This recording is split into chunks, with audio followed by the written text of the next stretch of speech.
गुरुवारी आहे वैशाख अमावस्या आणि त्याचबरोबर आहे शनी जयंती.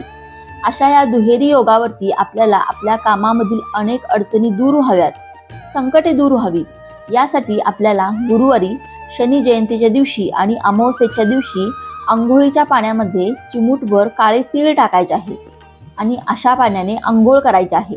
घरातील प्रत्येक व्यक्तीने चिमूटभर काळे तीळ टाकून अंघोळ करायचे आहे. या पाण्याने अंघोळ केल्यामुळे आपले सर्व दोष दूर होतात. याशिवाय आपल्या कुंडलीमधील काही दोष असतील तर ते देखील दूर होतात.